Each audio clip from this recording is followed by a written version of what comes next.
ಇದೇ ಕ್ರೈಮ್ ಅಂದ್ರೆ ಕಾರ್ಯಕ್ರಮಕ್ಕೆ ಸ್ವಾಗತ. ನಾನು ಉಮರ್ ಫಾರೂಕ್.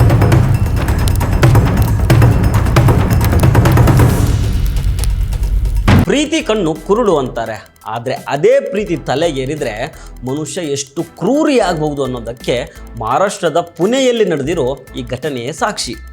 ಕೇವಲ 3 ವರ್ಷಗಳ ಸ್ವಾತಂತ್ರ್ಯಕ್ಕಾಗಿ ತನ್ನನ್ನು ಪ್ರಾಣಕ್ಕಿಂತ ಹೆಚ್ಚಾಗಿ ಪ್ರೀತಿಸಿ ಮದುವೆಯಾಗಬೇಕಾಗಿದ್ದ ಭಾವಿ ಪತಿಯನ್ನೇ ಯುವತಿಯೊಬ್ಬಳು ಬೆಟ್ಟದಿಂದ ತಳ್ಳಿ ಕೊಲೆ ಮಾಡಿದ್ದಾಳೆ. ನಿಶ್ಚಿತಾರ್ಥವಾಗಿದ್ದ ಪುಣೆಯ ರಿಯಾಲ್ಟರ್ ಕೇತನ್ ಅಗರ್ವಾಲ್ ಅನ್ನೋ ಯುವಕನ ಮರ್ಡರ್ ಕೇಸ್ನಲ್ಲಿ ಈಗ ಒಂದೊಂದೇ ಬೆಚ್ಚಿ ಬೀಳಿಸುವ ಸತ್ಯಗಳು ಹೊರಗಡೆ ಬರ್ತಾ ಇದ್ದಾವೆ. ಶ್ರೇಯಾ ಗೋಯಲ್ ಮತ್ತು ಆಕೆಯ ಪ್ರಿಯಕರ ಚೇತನ್ ಚೌಧರಿ ಸೇರಿ ನಡೆಸಿದ ಈ ಸ್ಕೆಚ್ಚು ಯಾವುದೇ ಬಾಲಿವುಡ್ ಕ್ರೈಮ್ ಥ್ರಿಲ್ಲರ್ ಸಿನಿಮಾಕ್ಕೂ ಕಡಿಮೆ ಇಲ್ಲ ಶಿವ. ಈ ಸ್ಟೋರಿಯನ್ನು ಡೀಟೇಲ್ ಆಗಿ ನೋಡ್ತಾ ಹೋಗೋಣ. ಆದರೆ ಅದಕ್ಕೂ ಮೊದಲು ನೀವಿನ್ನೂ ನಮ್ಮ ಚಾನಲನ್ನು ಸಬ್ಸ್ಕ್ರೈಬ್ ಮಾಡಿಲ್ಲ ಅಂದರೆ ದಯವಿಟ್ಟು ಸಬ್ಸ್ಕ್ರೈಬ್ ಮಾಡ್ಕೊಳ್ಳಿ.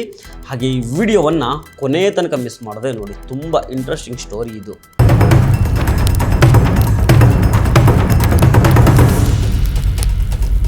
ಈ ಕತೆ ಶುರುವಾಗೋದು ಪುಣೆಯಲ್ಲಿ. 20 ವರ್ಷದ ಶ್ರೇಯಾ ಗೋಯಲ್ ಮತ್ತು 22 ವರ್ಷದ ಚೇತನ್ ಚೌಧರಿ ಪರಸ್ಪರ ಗಾಢವಾಗಿ ಪ್ರೀತಿಸ್ತಾ ಇದ್ರು.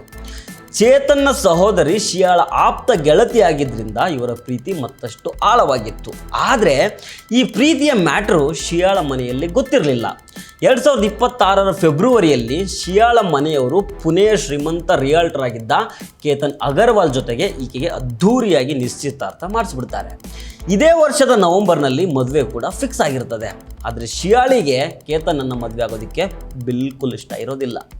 ಸದ್ಯಕ್ಕೆ ಪೊಲೀಸ್ ವಿಚಾರಣೆಯಲ್ಲಿ ಶ್ರೇಯಾ, ನನಗೆ ಕೇತನ್ ಜೊತೆ ಮದುವೆ ಇಷ್ಟ ಇರಲಿಲ್ಲ, ಈ ಮದುವೆ ಬೇಡ ಅಂತ ಅವನಿಗೆ ನಾನು ಹೇಳಿದ್ದೆ, ಆದ್ರೂ ಅವನೇ ನನ್ನ ಹಿಂದೆ ಬಿದ್ದಿದ್ದ ಅಂತ ಹೇಳ್ತಾ ಇದ್ದಾಳೆ. ಆದರೆ ಸಮಾಜದಲ್ಲಿ ಕುಟುಂಬದ ಗೌರವ ಹಾಳಾಗ್ತದೆ, ಎಲೋಪ್ ಆಗೋದಕ್ಕೆ ಸಾಧ್ಯ ಇಲ್ಲ ಅನ್ನೋ ಕಾರಣಕ್ಕೆ ಶ್ರೇಯಾ ಮತ್ತು ಆಕೆಯ ಬಾಯ್ ಫ್ರೆಂಡ್ ಚೇತನ್ನು ಬೇರೆದೇ ದಾರಿ ಹಿಡಿತಾರೆ. ಶ್ರೇಯಾ ತನ್ನ ಪ್ರಿಯಕರ ಚೇತನ್ ಬಳಿಗೆ ಹೋಗಿ ಮದುವೆ ಆಗುವಂತ ಕೇಳಿದಾಗ ಚೇತನ್ನು ಒಂದು ಕಂಡೀಷನ್ ಆಗ್ತಾನೆ. ನಾನು ನನ್ನ ಕರಿಯರ್ನಲ್ಲಿ ಸೆಟಲ್ ಆಗಬೇಕು, ಅದಕ್ಕೆ ಕನಿಷ್ಠ 3 ವರ್ಷ ಬೇಕಾಗ್ತದೆ, ಅಲ್ಲಿ ತನಕನೂ ಕಾಯಬೇಕು ಅಂತ ಹೇಳ್ತಾನೆ. ಆದರೆ ನವೆಂಬರ್ನಲ್ಲಿ ಕೇತನ್ ಜೊತೆ ಮದುವೆ ಆಗ್ಬಿಟ್ರೆ ಚೇತನ್ ಸಿಗೋದು ಅಸಾಧ್ಯ ಅಂತ ಶ್ರೇಯಾಳಿಗೆ ಗೊತ್ತಿರುತ್ತೆ. ಅದಕ್ಕೆ ಇಬ್ಬರು ಸೇರಿ ಒಂದು ಭೀಕರ ಮಾಸ್ಟರ್ ಪ್ಲಾನ್ ಮಾಡ್ತಾರೆ. ಒಂದು ವೇಳೆ ಕೇತನನ್ನು ಕೊಲೆ ಮಾಡಿದರೆ ಇಡೀ ಕುಟುಂಬ ಶೋಕ ಸಾಗರದಲ್ಲಿ ಮುಳುಗ್ಬಿಡ್ತದೆ. ಇದರಿಂದ ಮುಂದಿನ 2-3 ವರ್ಷಗಳಿಗೆ ಶ್ರೇಯಾಳಿಗೆ ಮದುವೆ ಮಾಡುವ ಪ್ರಸ್ತಾಪನೆ ನಮ್ಮ ಮನೆಯಲ್ಲಿ ಬರೋದಿಲ್ಲ. ಆ 3 ವರ್ಷಗಳ ಕಾಲ ತಾನು ಸ್ವತಂತ್ರವಾಗಿ ಬದುಕಬಹುದು. ಅಷ್ಟರಲ್ಲಿ ಚೇತನ್ ಕೂಡ ಕೆರಿಯರ್ನಲ್ಲಿ ಸೆಟಲ್ ಆಗ್ತಾನೆ, ಆಮೇಲೆ ಇಬ್ಬರು ಮದುವೆ ಆಗಬಹುದು ಅಂತ ಈ ಇಬ್ಬರು ಸೇರಿಕೊಂಡು ಪ್ಲಾನ್ ಮಾಡ್ತಾರೆ. ಇದು ಆ ಇಬ್ಬರು ಹಂತಕರ 3 years of freedom master plan ಆಗಿತ್ತು. ಈ ಕೊಲೆ ಸುಮ್ಮನೆ ದಿಢೀರಂತ ನಡೆದಿದ್ದಲ್ಲ. ಫೆಬ್ರವರಿಯಲ್ಲಿ ನಿಶ್ಚಿತಾರ್ಥ ಆಗಿದ್ದಾಗಿಂದಲೇ ಅಂದರೆ ಸತತ 6 ತಿಂಗಳಿನಿಂದ ಇವರಿಬ್ಬರ ನಡುವೆ ಕರಾರುವಕ್ಕಾದ ಪ್ಲಾನಿಂಗ್ ನಡೆದಿತ್ತು. ಪೊಲೀಸರ ತನಿಖೆಯ ಪ್ರಕಾರ ಇವರಿಬ್ಬರು ತಮ್ಮ ಮೊಬೈಲ್ಗಳಲ್ಲಿ ಕೊಲೆ ಮಾಡೋದು ಹೇಗೆ, ವೇಸ್ ಟು ಕಿಲ್ ಅಂತ ಗೂಗಲಲ್ಲಿ 10 ಬಾರಿ ಸರ್ಚ್ ಮಾಡಿರ್ತಾರೆ. ಇಷ್ಟೇ ಅಲ್ಲ, ಕೊಲೆ ಮಾಡೋದಕ್ಕೆ ಮಹಾರಾಷ್ಟ್ರದ ಲೋನಾವಾಲಾ ಹತ್ರ ಇರುವ ಐತಿಹಾಸಿಕ ಲೋಹಗಢ ಕೋಟೆಯನ್ನು ಆಯ್ಕೆ ಮಾಡ್ಕೊಳ್ತಾರೆ. ಯಾಕಂದರೆ ಅಲ್ಲಿಂದ ತಳ್ಳಿಬಿಟ್ರೆ ಅದು ಆಕಸ್ಮಿಕ ಸಾವು ಅಂತಾನೆ ಎಲ್ಲರೂ ನಂಬ್ಕೊಳ್ತಾರೆ ಅನ್ನೋದು ಇವರ ಪ್ಲ್ಯಾನ್ ಆಗಿತ್ತು. ಕೊಲೆ ಮಾಡೋದಕ್ಕೂ ಮೊದಲು ಇವರಿಬ್ಬರೇ ಒಂಟಿಯಾಗಿ ಆ ಕೋಟೆಗೆ ಹೋಗಿ ಕ್ರೈಮ್ ರಿಹರ್ಸಲ್ ಕೂಡ ಮಾಡಿರ್ತಾರೆ. ಪೊಲೀಸರಿಗೆ ಸಿಕ್ಬಿದ್ರೆ ಏನು ಉತ್ತರ ಹೇಳಬೇಕು ಅನ್ನೋದನ್ನು ಕೂಡ ಮುಂಚಿತವಾಗಿ ಪ್ರಾಕ್ಟೀಸ್ ಮಾಡ್ಕೊಂಡಿರ್ತಾರೆ. ಅಷ್ಟೇ ಅಲ್ಲ, ಒಂದು ವೇಳೆ ಪ್ಲ್ಯಾನು ಫೇಲ್ ಆದರೆ ಬಳಸೋದಕ್ಕೆ ಪ್ಲ್ಯಾನ್ ಸಿ ಕೂಡ ಇವ್ರ ಬಳಿ ರೆಡಿ ಇತ್ತು. ಮೊದಲ ಬಾರಿಗೆ ಜೂನ್ 14ನೇ ತಾರೀಕು ಶ್ರೇಯಾ ಕೇತನನ್ನು ಅದೇ ಲೋಹಗಢ ಕೋಟೆಗೆ ಕರೆದುಕೊಂಡೋಗಿ ತಳ್ಳಿಬಿಡೋದಕ್ಕೆ ಪ್ರಯತ್ನ ಮಾಡ್ತಾಳೆ. ಆದರೆ ಕೇತನ್ನು ಕಂದಕದ ಅಂಚಿನಲ್ಲಿದ್ದ ಗಿಡವನ್ನು ಗಟ್ಟಿಯಾಗಿ ಹಿಡ್ಕೊಂಡು ಬದುಕುಳಿತಾನೆ. ತಕ್ಷಣ ಶ್ರೇಯಾ ತನ್ನ ಮೇಲಿನ ಅನುಮಾನವನ್ನು ತಪ್ಪಿಸ್ಕೊಳ್ಳೋದಕ್ಕೆ ಅಯ್ಯೋ ಆವು ಅಂತ ಕಿರ್ಚಾಡಿ ನಾಟಕ ಆಡಿ ಕೇತನನ್ನು ಅಪ್ಕೊಂಡು ಸಮಾಧಾನ ಮಾಡಿಬಿಡ್ತಾಳೆ. ಆದರೆ ಶ್ರೇಯಾ ಇಷ್ಟಕ್ಕೆ ಸುಮ್ಮನಾಗೋದಿಲ್ಲ. ಜೂನ್ 18ನೇ ತಾರೀಕು ಮತ್ತೊಮ್ಮೆ ಟ್ರೆಕ್ಕಿಂಗ್ ನೆಪದಲ್ಲಿ ಕೇತನನ್ನು ಅದೇ ಕೋಟೆಗೆ ಕರ್ಕೊಂಡು ಹೋಗ್ತಾಳೆ. ಈ ಬಾರಿ ಆಕೆ ಒಬ್ಬಂಟಿಯಾಗಿ ಬಂದಿರಲಿಲ್ಲ. ರಹಸ್ಯವಾಗಿ ಪ್ರಿಯಕರ ಚೇತನನ್ನು ಕೂಡ ಅಲ್ಲಿಗೆ ಕರ್ಸ್ಕೊಂಡಿರ್ತಾಳೆ. ಇಬ್ಬರು ಮುಖಕ್ಕೆ ಮಾಸ್ಕ್ ಹಾಕೊಂಡು ಬಂದಿರ್ತಾರೆ. ಕೋಟೆಯ ಕಂದಕದ ಬಳಿ ನಿಂತಿದ್ದ ಕೇತನನ್ನು ಇಬ್ಬರೂ ಸೇರಿ ಇಂದಿನಿಂದ ಜೋರಾಗಿ ತಳ್ತಾರೆ. 100 ಅಡಿ ಆಳದ ಕಂದಕಕ್ಕೆ ಬಿದ್ದ ಕೇತನ್ನು ಸ್ಥಳದಲ್ಲೇ ಸಾವನ್ನಪ್ಪುತ್ತಾನೆ. ಕೊಲೆ ಮಾಡಿದ ನಂತರ ಇಬ್ಬರು ತಮ್ಮ ಚಾಟ್ ಹಿಸ್ಟ್ರಿ ಮತ್ತು ರೀಸೈಕಲ್ ಬಿನ್ ಸೇರಿದಂತೆ ಪ್ರತಿಯೊಂದು ಡಿಜಿಟಲ್ ಸಾಕ್ಷ್ಯವನ್ನು ಡಿಲೀಟ್ ಮಾಡ್ತಾರೆ. ಚೇತನ್ ಚೌಧರಿ ಮತ್ತೊಂದು ಭೀಕರ ಪ್ಲಾನ್ ಮಾಡಿರ್ತಾನೆ. ಕೊಲೆ ನಡೆದ ಜೂನ್ 18ನೇ ತಾರೀಕು ಬೆಳಗ್ಗೆ 7 ಗಂಟೆಯಿಂದ ಸಂಜೆ 5 ಗಂಟೆ 40 ನಿಮಿಷದ ತನಕ, ಅಂದರೆ ಬರೋಬ್ಬರಿ 640 ನಿಮಿಷಗಳ ಕಾಲ ತನ್ನ ಫೋನ್ನ ಇಂಟರ್ನೆಟ್ ಆಫ್ ಮಾಡಿ ಫೋನನ್ನು ತನ್ನ ಅಂಗಡಿಯಲ್ಲೇ ಇಟ್ಟು ಹೋಗಿರ್ತಾನೆ. ಪೊಲೀಸರು ಲೊಕೇಶನ್ ಟ್ರ್ಯಾಕ್ ಮಾಡಿದರೆ ತಾನು ಅಂಗಡಿಯಲ್ಲೇ ಇದ್ದೆ ಅಂತ ಸಾಬೀತುಪಡಿಸೋದಕ್ಕೆ ತನ್ನ ಕೆಲಸಗಾರನಿಗೆ ಫೋನ್ ಕೊಟ್ಟು ಬರುವ ಕರೆಗಳನ್ನು ರಿಸೀವ್ ಮಾಡೋದಕ್ಕೆ ಹೇಳಿರ್ತಾನೆ. ಆದರೆ ಇದೇ 640 ನಿಮಿಷಗಳ ಆಫ್ಲೈನ್ ಸ್ಟ್ರಾಟಜಿ ಆತನಿಗೆ ಉರುಳಾಗುತ್ತೆ. ಪೊಲೀಸರು ಇಷ್ಟು ಸುದೀರ್ಘ ಸಮಯ ಆತ ಡಿಜಿಟಲ್ ಜಗತ್ತಿನಿಂದ ಮಾಯ ಆಗಿದ್ದನ್ನು ಕಂಡು ಅನುಮಾನಗೊಂಡು ತನಿಖೆಯನ್ನು ತೀವ್ರ ಮಾಡ್ತಾರೆ. ಕೆಲಸಗಾರನನ್ನು ವಿಚಾರಣೆ ನಡೆಸಿದಾಗ ಸತ್ಯ ಹೊರಗೆ ಬರುತ್ತೆ. ಇನ್ನು ಪೊಲೀಸರು ಶಿಯಾ ಮತ್ತು ಚೇತನ್ನ ಕಾಲ್ ಡೀಟೇಲ್ಸನ್ನು ಪರಿಶೀಲನೆ ಮಾಡಿದಾಗ ಶಾಕ್ ಆಗುತ್ತೆ. ಜನವರಿ 1ರಿಂದ ಜೂನ್ 18ರ ತನಕ ಅಂದರೆ ಕೇವಲ 6 ತಿಂಗಳಲ್ಲಿ ಇವರಿಬ್ಬರು ಬರೋಬ್ಬರಿ 2004 ಬಾರಿ ಫೋನ್ನಲ್ಲಿ ಮಾತಾಡಿರ್ತಾರೆ. ದಿನಕ್ಕೆ ಸರಾಸರಿ 8ರಿಂದ 10 ಕಾಲ್ಗಳು ಮಾಡಿರ್ತಾರೆ. ಒಟ್ಟು 238 ಗಂಟೆಗಳ ಕಾಲ ಇಬ್ಬರು ಸಂಚನ್ನು ರೂಪಿಸಿರ್ತಾರೆ.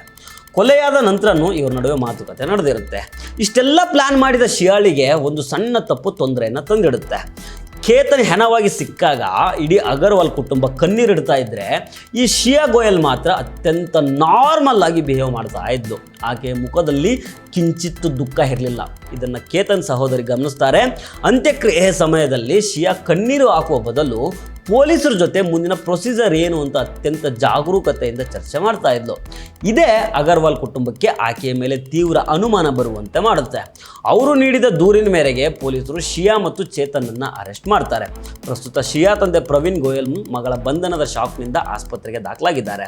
ಇತ್ತ ಚೇತನ್ ತಂದೆ ಬಾಬುಲಾಲ್ ಚೌಧರಿ, ನನ್ನ ಮಗ ಅಮಾಯಕ, ಶ್ರೀಮಂತರು ಸೇರ್ಕೊಂಡ್ಬಿಟ್ಟು ನನ್ನ ಮಗನನ್ನು ಸಿಲಿಸಿದ್ದಾರೆ, ಶಿಯಾಳೇ ತನ್ನನ್ನು ಬಚಾವ್ ಮಾಡ್ಕೊಳ್ಳೋದಕ್ಕೆ ನನ್ನ ಮಗನ ಹೆಸರು ಹೇಳ್ತಾ ಇದ್ದಾಳೆ ಅಂತ ವಾದ ಮಾಡ್ತಾ ಇದ್ದಾರೆ. ಆದರೆ ಲೋಲಾವಾ ಗ್ರಾಮೀಣ ಪೊಲೀಸ್ ಇನ್ಸ್ಪೆಕ್ಟರ್ ದಿನೇಶ್ ತಾಯ್ಡೆ ಮತ್ತು ಪುಣೆ ಗ್ರಾಮೀಣ SP ಸಂದೀಪ್ ಸಿಂಗ್ ಗಿಲ್ ನೇತೃತ್ವದ ತಂಡ ಸದ್ಯ ಫೋರೆನ್ಸಿಕ್ ಲ್ಯಾಬ್ ಮೂಲಕ ಡಿಲೀಟ್ ಆಗಿರೋ ಚಾಟ್ಗಳನ್ನು ರಿಕವರಿ ಮಾಡ್ತಾ ಇದ್ದಾರೆ. ಇಬ್ಬರ ವಿರುದ್ಧನೂ ಭದ್ರ ಸಾಕ್ಷ್ಯಗಳನ್ನು ಕಲೆ ಹಾಕ್ತಾ ಇದ್ದಾರೆ. ಪ್ರಸ್ತುತ ಜುಲೈ 3ನೇ ತಾರೀಕುವರೆಗೆ ಪೊಲೀಸ್ ಕಸ್ಟಡಿಯಲ್ಲಿದ್ದ ಆರೋಪಿಗಳ ವಿಚಾರಣೆ ತೀವ್ರಗೊಂಡಿದೆ. ಆದರೆ ಪೊಲೀಸರ ಮುಂದಿರುವ ದೊಡ್ಡ ಸವಾಲು ಏನಂತಂದರೆ ಈ ಪ್ರಕರಣದಲ್ಲಿ ಯಾವುದೇ ಪ್ರತ್ಯಕ್ಷದರ್ಶಿಗಳಿಲ್ಲ, ಐ ವಿಟ್ನೆಸ್ಗಳೇ ಇಲ್ಲ. ಅಲ್ಲಿ ಕೇತನನ್ನು ಕಂದಕಕ್ಕೆ ತಳ್ಳಿದ್ದನ್ನು ಯಾರೂ ನೋಡಿಲ್ಲ. CCTVಯಲ್ಲೂ ಇದು ಸರಿಯಾಗಿಲ್ಲ. ಕೇವಲ ಚೇತನ್ನು ಹೂಡಿ ಧರಿಸ್ಕೊಂಡು ಘಟನಾ ಸ್ಥಳದ ಬಳಿ ಬಂದಿರೋದು ಮಾತ್ರ CCTVಯಲ್ಲಿ ರೆಕಾರ್ಡ್ ಆಗಿದೆ. ಪೊಲೀಸರು ಡಮ್ಮಿ ಗೊಂಬೆಗಳನ್ನು ಬಳಸಿ ಕ್ರೈಮ್ ಸೀನ್ ಮರುಸೃಷ್ಟಿ ಅಂದರೆ ಕ್ರೈಮ್ ಸೀನ್ ರೀಕ್ರಿಯೇಷನ್ ಮಾಡಿದ್ದರಾದರೂ ಅದು ಕೇತನ್ ಜಾರಿ ಬಿದ್ದಿದ್ದಾರಾ ಅಥವಾ ತಳ್ಳಲಾಗಿದೆ ಅನ್ನೋದನ್ನು ಸಾಬೀತುಪಡಿಸೋದಿಲ್ಲ. ಹೀಗಾಗಿ ಪೊಲೀಸರು ಈಗ ಸಂಪೂರ್ಣವಾಗಿ ಸಾಂದರ್ಭಿಕ ಮತ್ತು ಡಿಜಿಟಲ್ ಸಾಕ್ಷ್ಯಗಳ ಮೇಲೆ ಅವಲಂಬಿತರಾಗಿದ್ದಾರೆ. ಮೇಘಾಲಯದ ಹನಿಮೂನ್ ಕೊಲೆ ಪ್ರಕರಣದಲ್ಲಿ ಪೊಲೀಸ್ ದೋಷದಿಂದ ಈ ಆರೋಪಿ ಸೋನಂಗೆ ಜಾಮೀನು ಸಿಕ್ಕಂತೆ ಈ ಕೇಸ್ನಲ್ಲೂ ಶಿಯಾ ಸುಲಭವಾಗಿ ಹೊರಗಡೆ ಬರಬಾರ್ದು ಅಂತ ಪೊಲೀಸರು ಎಚ್ಚರಿಕೆ ಹೆಜ್ಜೆಯನ್ನು ಇಡ್ತಾ ಇದ್ದಾರೆ. ಇದೇ ಕಾರಣಕ್ಕೆ ಸತ್ಯ ಹೊರಗೆ ತೆಗೆಯೋದಕ್ಕೆ ಶಿಯಾಳ ಪಾಲಿಗ್ರಾಫ್ ಪರೀಕ್ಷೆ ನಡೆಸೋದಕ್ಕೆ ಪೊಲೀಸರು ಇವತ್ತು ನ್ಯಾಯಾಲಯದ ಅನುಮತಿಯನ್ನು ಕೋರಿದ್ದಾರೆ.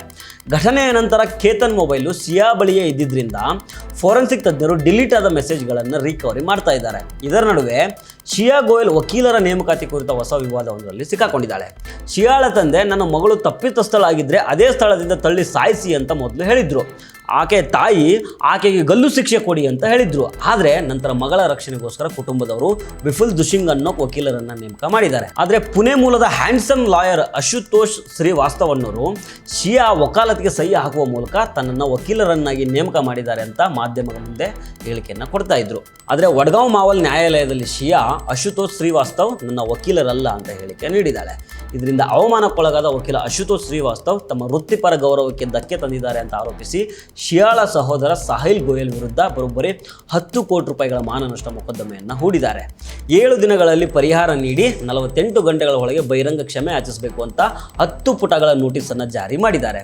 ಕೇವಲ 3 ವರ್ಷಗಳ ಕಾಲ ಸ್ವತಂತ್ರವಾಗಿ ತಿರುಗಾಡೋದಕ್ಕೆ, ಪ್ರಿಯಕರನ ಜೊತೆ ಮದುವೆ ಆಗೋದಕ್ಕೆ ಹೂಡಿದ ಒಂದು ಕುತಂತ್ರದ ಸ್ಕೆಚ್ಚು ಇವತ್ತು ಒಬ್ಬ ಅಮಾಯಕ ಯುವಕನ ಪ್ರಾಣವನ್ನು ಬಲಿ ಪಡ್ಕೊಂಡಿದೆ. ಇನ್ನೊಂದು ಕಡೆ ಪ್ರೀತಿಸಿದವರು 3 ವರ್ಷದ ಫ್ರೀಡಮ್ ಆಸೆಗೆ ಬಿದ್ದು ಈಗ ಜೀವಮಾನವಿಡೀ ಜೈಲು ಕಂಬಿಯನ್ನು ಎನಿಸೋ ಥರ ಆಗಿದೆ. ಕ್ರೈಮು ಎಷ್ಟೇ ಜಾಣ್ಮೆಯಿಂದ ಮಾಡಿದರೂ ಕಾನೂನಿನ ಕಣ್ಣಿನಿಂದ ತಪ್ಪಿಸ್ಕೊಳ್ಳೋದಕ್ಕೆ ಸಾಧ್ಯನೇ ಇಲ್ಲ ಅನ್ನೋದಕ್ಕೆ ಈ ಕೇಸು ಒಂದು ದೊಡ್ಡ ಉದಾಹರಣೆ ಆಗುತ್ತೆ.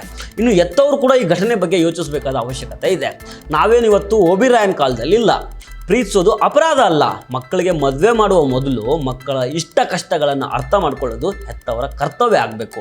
ಇಲ್ಲಾಂದರೆ ಮಕ್ಕಳು ಈ ರೀತಿ ಅಡ್ಡದಾರಿ ಹಿಡಿತಾರೆ. ಶಿಯಾಳ ತಂದೆ ತಾಯಿ ಒಮ್ಮೆ ನಿನಗೆ ಈ ಮದುವೆ ಓಕೆನಾ ಅಂತ ಕೇಳಿದ್ರು ಸಾಕಾಗಿತ್ತು. ಇವತ್ತು ಒಂದು ಹೆಣ ಇಷ್ಟು ಭೀಕರವಾಗಿ ಬೀಳ್ತಾ ಇರಲಿಲ್ವೇನೋ, ತಮ್ಮ ಮಗಳು ಇಂಟರ್ನ್ಯಾಷನಲ್ ನ್ಯೂಸು ಆಗ್ತಾ ಇರಲಿಲ್ವೇನೋ, ಟ್ರೋಲ್ ಪೇಜ್ಗಳಿಗೆ ಆಹಾರ ಆಗ್ತಾ ಇರಲಿಲ್ವೇನೋ. ಈ ಘಟನೆಯ ಬಗ್ಗೆ ನಿಮ್ಮ ಅಭಿಪ್ರಾಯ ಏನು ಅನ್ನೋದನ್ನು ಕಮೆಂಟ್ ಮಾಡಿ ತಿಳಿಸಿ. ನಮಸ್ಕಾರ.